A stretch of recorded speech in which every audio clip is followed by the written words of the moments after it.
Welcome to Phil Gordon's podcast from the 2005 World Series of Poker, brought to you by ExpertInsight.com. Phil is co-host of Bravo's Celebrity Poker Showdown, a two-time World Poker Tour champion and noted author. For more insight into the mind of a true poker champion, visit www.expertinsight.com.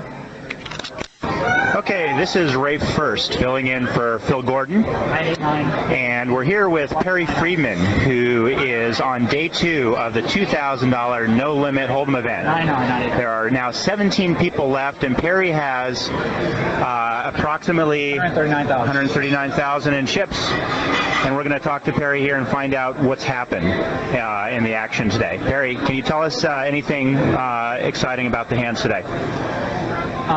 Early on, I picked up pocket jacks in the blind, and Dutch Boyd moved all in with ace-9, and I called him in the big blind, eliminated him. I was cruising along pretty well, had a good stack. And then I've been playing really tight, and Harry Demetrio had been stealing my blind a lot, so he made another raise. I called with 8-9 for 22. It was 2,500, 5,000 blinds. He made it 22,000. I called. Flop came 9 high. I moved all in for 52,000 more. That's what he had left. And he called me with ace queen with just 2 overs, and I ended up getting there. So that would have been a huge pot for me. Would have had 260 instead of 110. After that, not much eventful happened until I moved all in with king queen against Harry again. This time he had ace jack, and this time I got lucky and doubled up. And pretty much been coasting since there. Nothing major since then. Would you say you're playing tight? You're playing loose? How would you characterize your play right now? Playing very tight still. Been playing very tight both days. What are the blinds now? The blinds were just 3 and 6, and I assume we're coming back at 4-8. Okay, so you're not feeling any pressures yet from the blinds in the antes? No, I mean, I've got a little bit below average. Obviously, I'm not looking just to move up a couple of spots. I'm looking to try and make the final table and try and win the whole tournament. So it's not going to let myself blind down too far and look for opportunities to double up or pick on some of the smaller stacks. How do you like your chances against the field? Is there anybody left that you fear? Well, Eric Seidel is always a very solid player, and Cindy Violette's playing really well. But there's nobody I really fear in the tournament. Okay, so we've heard tell of this infamous David Plastic hand. Let's hear it from Perry.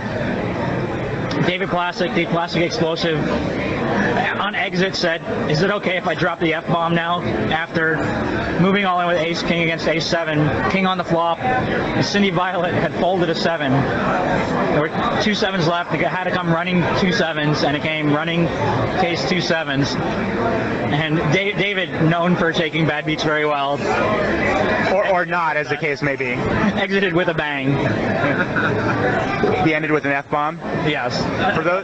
For a double F-bomb. For those at home who don't know, they're taking very seriously the F-bomb. It gives you a 20-minute penalty automatically. So, and a lot of them have been handed out already. Okay, so we're talking about the penalty issue, and Perry brings up a good point, which is some players who will be nameless for the moment are pretty well known for swearing, and so Perry has a theory, or he has a scheme for dealing with these kind of players. So the corporations can buy pollution credits from the EPA because they have to pay a fine if they go over a certain amount of emissions, but they can pay to get credits for pollution. So I think you should be allowed to pay up front and take like a half-hour penalty at the beginning of the tournament when the blinds are so small, and have like 3 F-bombs in reserve. So you don't have to, at a crucial moment when the blinds are really big, and take a penalty then. Now, would you favor adding money to the prize pool, meaning you pay monetarily as opposed to in time? Oh, that would be great. Then everybody would be like, oh, I heard him say. So the way it would work is if somebody were to drop an F-bomb, they'd be required to ante up another, let's say, $1,000 or be forced out of the tournament. Yeah, match the buy-in. It's like a rebuy. Match the tournament buy-in. Okay, well, we'll propose this to the Tournament Directors Association and see what they say. So, Perry, while you were plugging away today in the tournament field, I had a chance to talk to Phil Hellmuth and ask him about your chances of winning. And Initially, he was kind of sarcastic and thought that he didn't have much of a chance, but I pushed him further, and he seemed to suggest that you've gotten a lot better since the last time he's played against you. Did you actually have any exchanges with him during the course of play? Yeah, actually, when he first came to my table, he said, I showed him my stack, and he made some kind of comment, and I said, obviously I got real lucky to get all these chips, and he said, Perry, said, you used to always get it in with the worst, but said now I think you actually play pretty well. And I said, thank you, Phil. That means a lot coming from you. We're back watching the action after the dinner break, and there's 17 people left. Cindy Violet holds on to the lead. She's got somewhere between 450 and 500,000 in chips. Eric Seidel, who is close to being eliminated, just recently won 2 big pots. First he cracked ace-king with his ace-jack, and then he had his ace-king hold up against ace-9, so now he's doing all right. Perry hasn't played any hands of note and is just hovering. Bill Blanda has just moved all in for about 60,000. Cindy Violet has called. She turns over Queen 10, and he has pocket kings, which hold up. So he's taking a little chunk out of her stack. We just had an interesting situation here where one of the players was taking a really long time to decide whether to call a small raise. He was in the small blind, and it had been about 3 minutes since he had made any kind of motion to decide, and the player had raised, decided to call the clock on him. This is something you don't see too often, but occasionally players will, especially when it's getting down to a bubble and they hope other people will bust before them, they'll filibuster. They'll just try to stall and hope that somebody goes bust before they have to act. So the clock was called, and the tournament director came over, gave him a minute to decide, and the minute expired, and the hand was declared dead. The player who was stalling didn't seem too disappointed. So it's clear that he was just stalling, in order to gain some tactical advantage. Looking at the prize structure, it turns out that the tactical advantage was there. There's a big jump in prize money, and the player did bust shortly thereafter. So it wasn't a bad play from a tactical standpoint. I guess that's why we have the rules that allow any player at the table to call the time clock when it appears that somebody is stalling. Well, we're down one more player. Eric Seidel just busted Francois with pocket jacks.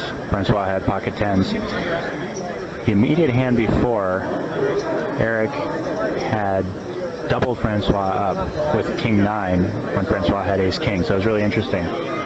Francois just had come over to the sidelines and told a friend of his that he was gonna have the best hand when whenever he was in, and he was playing really tight. And it seemed like the very next hand he was in with the worst of it. So the best laid plans of mice and men. Well, we just had 2 players eliminated in one hand. Harry Dimitriou just busted 2 players with a king-jack when a king hit the flop.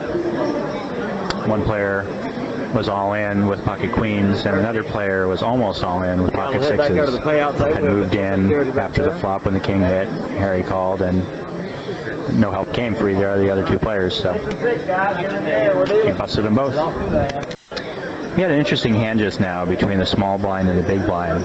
Chris Wonderlook versus Paul Sexton, and Paul was in a small blind. He had 7 deuce, and Chris had ace 10 and went all in. He didn't have a lot of chips left. Paul had him covered by quite a large margin. And Paul thought for a while and decided that based on the pot odds, he had the call.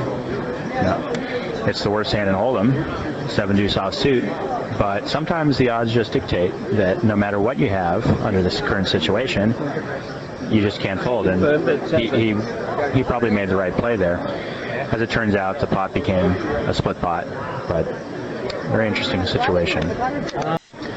just busted one more player, down to 11 players now between two tables. And what they do here is once they get down to 10 players, they combine them into one table, and then they play until there's one more player, and then those final 9 go on TV the next day. The reason they do that is if they play down to 9 players between two tables, you'd have 5 and 5, and it may not be fair in terms of the number of chips that people have in their various stacks. So they get everybody, all 10 people, on a single table and finish it out from there.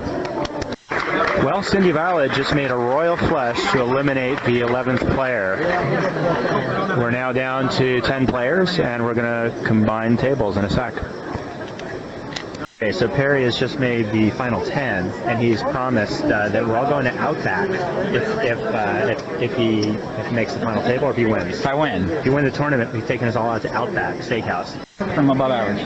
So what's your chips like right now? I got 151. Bacardi 151. And average is? Average is 280. So less than a double up away from average. How do you like your chances? I like my chance of making the final table, but I'm not playing to make the final table. I'm playing to win. So if it costs me the TV table to go for it, got to play the hand right. That's all that matters. We just got down to the final 9. It was an interesting hand. It was Ace-King versus Ace-Queen. We had a little bit of controversy about how the betting went down, but in the end, on the flop, they both got it all in.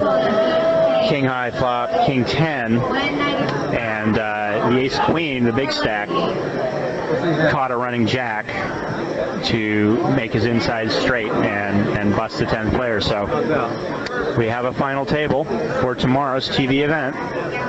Should be exciting. I'm here with Eric Seidel, who just made the final table. How many chips do you have, Eric? 354. And how is that compared to the rest of the field? I think it is probably a little bit better than average. I'm guessing 300 is about average. Now, how many final tables at the World Series of Poker have you made, or have you lost track at this point? I don't know. I really don't. Maybe I'll find out tomorrow. Now, you probably have made more final tables than the rest of the remaining players combined several times over. Your experience should play a factor tomorrow, I think. Do you have any thoughts going in, any particular strategies you're going to use? Well, I'm just going to see how the table plays. I really don't want to push it too much. I'll just,